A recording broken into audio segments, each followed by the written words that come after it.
தொழில்நுட்பம் மிகுந்த இந்த கோவையை கடந்த 10 ஆண்டா பாஜக எப்படியெல்லாம் நாசமாக்கி இருக்குன்னு சொல்லட்டுமா?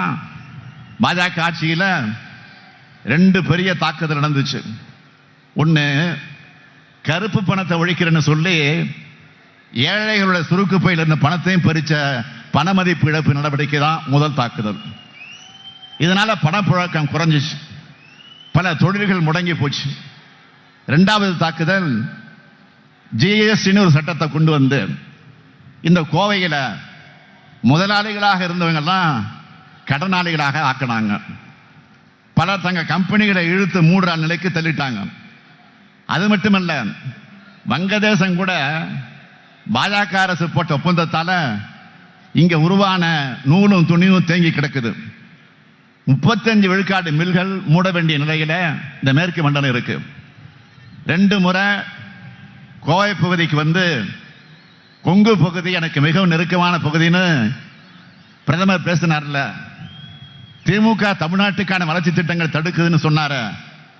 எப்படிப்பட்ட வழிகட்டண போய் இந்த கோவை பொதுக்கூட்ட மேடையில் இருந்து நான் பகிரமாக ஒரு குற்றச்சாட்டை முன்வைக்கிறேன்.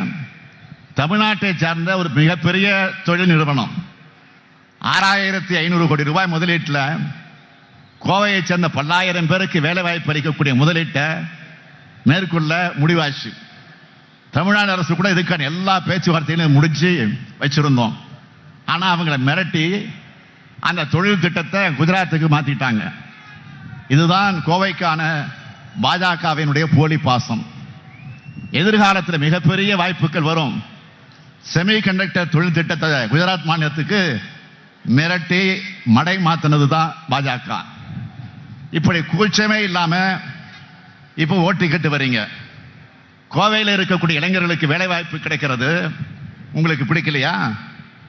கோவை மக்கள் மேல் ஏன் உங்களுக்கு இவ்வளவு வன்மம், ஏன் கோபம்? கோவை மக்கள் அமைதியை விரும்பக்கூடிய மக்கள்.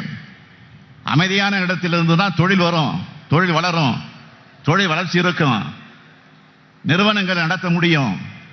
பாஜக போன்ற கலவர கட்சிகளை உள்ள விட்டா அமைதி போய்விடும், தொழில் வளர்ச்சி போய்விடும், நிறுவனங்களை நிம்மதியாக நடத்த முடியாது. தமிழ்நாட்டின் வளர்ச்சியை தடுக்கிறது யாருன்னு தமிழ்நாட்டு மக்களுக்கு நல்லா தெரியும்.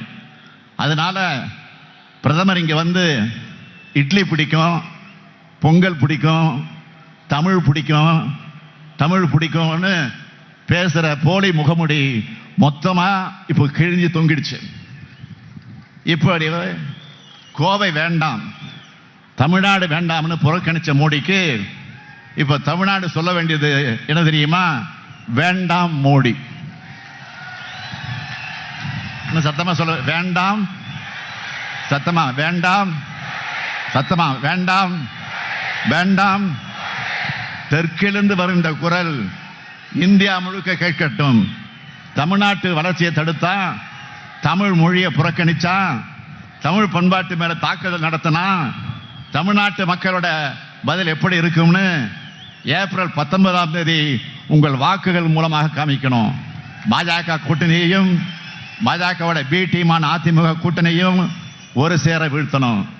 இந்தியா கூட்டணிக்கு நீங்கள் அளிக்கும் வாக்கு இந்தியாவை காக்கட்டும், தமிழ்நாட்டை காக்கட்டும், நம்ம எதிர்கால தலைமுறையை காக்க, பாசிசத்தை வீழ்த்த இந்தியாவை காக்க உங்கள் ஸ்டாலின் அழைக்கிறேன். 40 நமதே, நாடும் நமதே, 40 நமதே, நாடு நமதே. நன்றி, வணக்கம். செய்திகளை உடனுக்குடனும் துல்லியமாகவும் தெரிந்து கொள்ள சப்ஸ்கிரைப் பண்ணுங்க.